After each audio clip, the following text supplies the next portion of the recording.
फक्त 1 रुपयामध्ये अख्खं किचन एकदम चकाचक असं झालेलं आहे. या पद्धतीने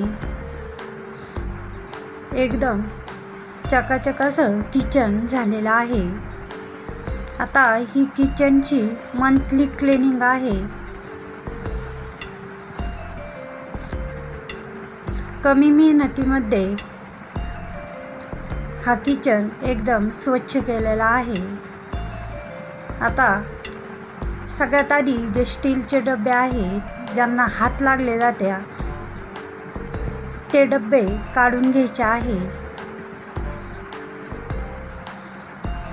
आता किचनची मंथली क्लिनिंग आहे त्यामुळे हे डबे न घासता फक्त 2 साहित्यामधून फक्त पुसून घ्यायचे आहे. घासल्यापेक्षाही एकदम चकाचक असे हे डबे निघतात. आता एका भांड्यामध्ये पाणी घेतलेलं आहे, कोमट पाणी, फक्त 1 ग्लास पाणी घेतलेलं आहे. त्यामध्ये लिक्विड डिशवॉश टाकलेला आहे. आता फक्त 1 रुपयामध्ये अख्खं किचन कसं स्वच्छ होतं ते बघू. 1 ते 2 थेंब लिक्विड डिशवॉश टाकलं. त्यानंतर फक्त आता ही एक क्लिनिक प्लस शॅम्पूची पुडी आहे, तीही 1 ला भेटते. आता त्याच्यातले फक्त 2 थेंब या पाण्यामध्ये टाकलेले आहे. जास्त टाकलं तर डब्यांचा शॅम्पूचा वास येईल म्हणून फक्त 2 थेंब यामध्ये टाकले आणि स्वच्छ असा कॉटनचा कपडा यामध्ये बुडून घेतला आणि एकदम कडक असा पिळून घेतला. त्यामध्ये अजिबातही पाणी ठेवलं नाही. डबे पुसत असताना आता त्याच कपड्याने हे डबे पुसून घ्यायचे आहे. जास्त ओला कपडा घेतला की डब्यांना पाण्याचे डाग पडेल म्हणून फक्त एकदम कडक असा या पाण्यामध्ये जे लिक्विड केलेलं आहे त्या पाण्यामध्ये बुडून घेतलं आणि कडक असा पिळलेला आहे त्याने डब्बा पुसला. कितीही तेलकट डाग पडलेले डबे या पद्धतीने पुसले. ज्या पद्धतीने आपण भांडे डबे घासतो आणि जशी चमक येते त्याच पद्धतीने या डब्यांनाही चमक आलेली आहे. फक्त पुसून घेतलेले आहे, न घासता न धुता. सगळे डबे या पद्धतीने पुसून घेतले.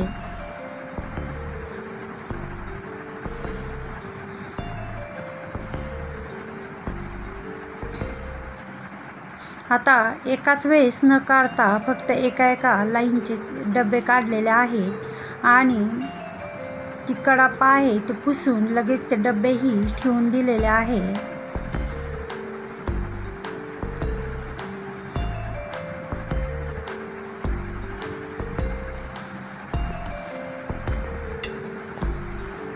या पद्धतीने सगळे डबे पुसून घेतले आणि लावूनही दिले आणि एकदम घासतो त्या पद्धतीने हे डबेही चकाचक झाले. आता छोटे भांडे मी या पाण्याने न पुसता फक्त साध्या कपड्याने पुसलेले आहे. आता पुन्हा तेच भांडे घेतलं, त्यामध्ये 2 ते 3 थेंब शॅम्पू टाकलेला आहे. अजूनही पुडीमध्ये जवळजवळ निम्मा शॅम्पू आहे आणि लिक्विड डिशवॉश टाकलेला आहे 2 ते 3 थेंब. त्याचा या पद्धतीने फेस केलेला आहे. आता यामध्ये हे जे लिक्विड केलेलं आहे त्यामध्ये किचन ओटा, किचन स्टाईल, गॅस किंवा किचनवर जेवढं म्हणजेच इंडक्शन, मिक्सर की सिंकचे जे कॉक किंवा नळ असतात ते, सिंक असं एवढं या लिक्विडनी स्वच्छ केलेलं आहे. आणि घासत न बसता कितीही तेलकट चिकट झालेला डबा घासत न बसता फक्त कपडा घेतलेला आहे कॉटनचा आणि सगळं हे जे लिक्विड केलेलं आहे ते त्याने पुसून घेतलं. त्यानंतर चांगल्या पाण्यात कपडा बुडवला आणि मग पुन्हा पुसून घेतलं की कमी मेहनतीत अख्खी किचन स्टाईल सिंकचे जे नळ, गॅसची शेगडी,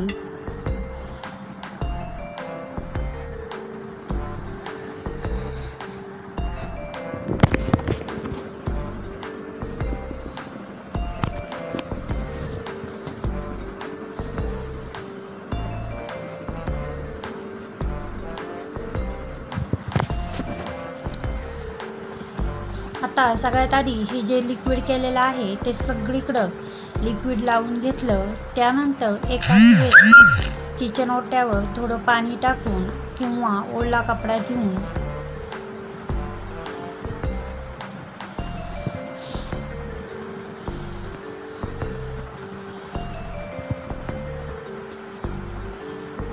पुसलं।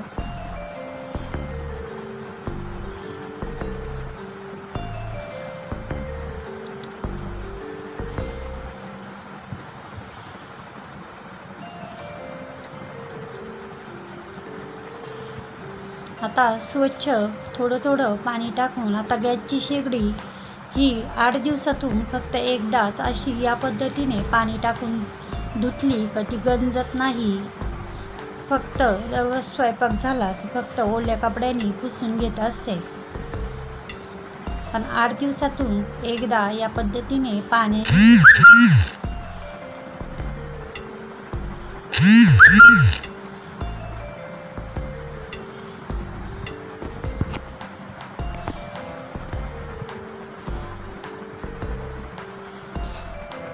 आता तोच कपडा मी स्वच्छ पाण्याने धुवून आणि पिळून घेतला आणि सगळी पुन्हा किचन स्टाईल त्या कपड्यांनी स्वच्छ पाण्याच्या कपड्यांनी पुसून घेतला आणि किचनही एकदम असा किचन कट्टाही एकदम चमकायला लागलेला आहे। बेसिनचे नळ, किचन स्टाईल, सिंक,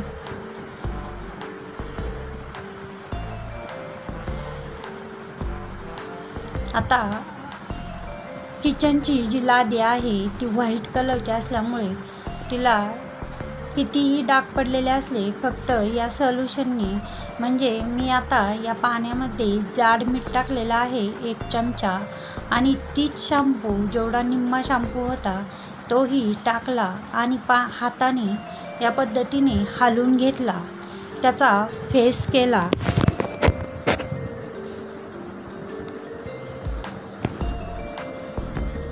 आणि जुना फाटलेला टी शर्ट असतो त्याने किचनची लादी पुसून घेतली। हा कपडा असा जाड असतो त्यामुळे किचनला जे चिकट डाग असतात तेही निघाले जातात, म्हणून या पद्धतीने किचनची जी लादी आहे ती पुसण्यासाठी कपडा घेतला आणि किचनची अख्खी लादी पुसली, तीही त्या शॅम्पूच्या। किचनची लादी ही एकदम चकाचक अशी झालेली आहे, म्हणजे फक्त एका शॅम्पूच्या पुडीपासून किचनमधील जे डबे आहेत तेही एकदम चकाचक झाले। किचन सिंकचे जे नळ एवढे एकदम चकाचक असं एका शॅम्पूच्या पुडीमध्ये झालेलं आहे। आता मुंग्या पाली होऊ नये म्हणून किचनमध्ये आता किचन सगळं स्वच्छ केलेलं। आता पाणी उकळायला ठेवलं 1 ग्लास, त्यामध्ये 1 डांबर गोळी टाकलेली आहे।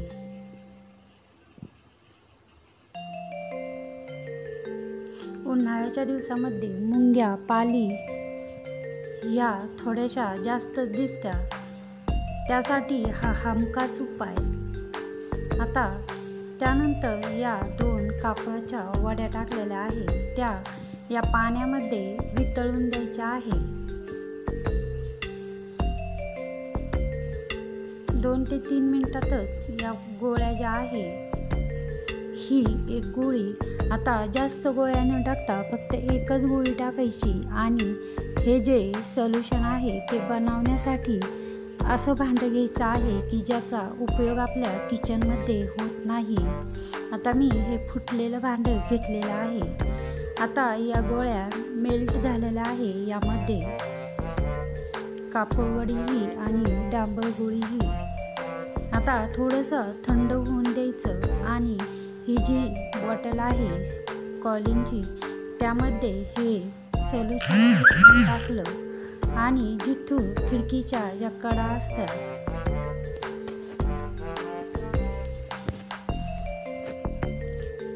तिथं आता याला खूप असा वास असतो डाळ.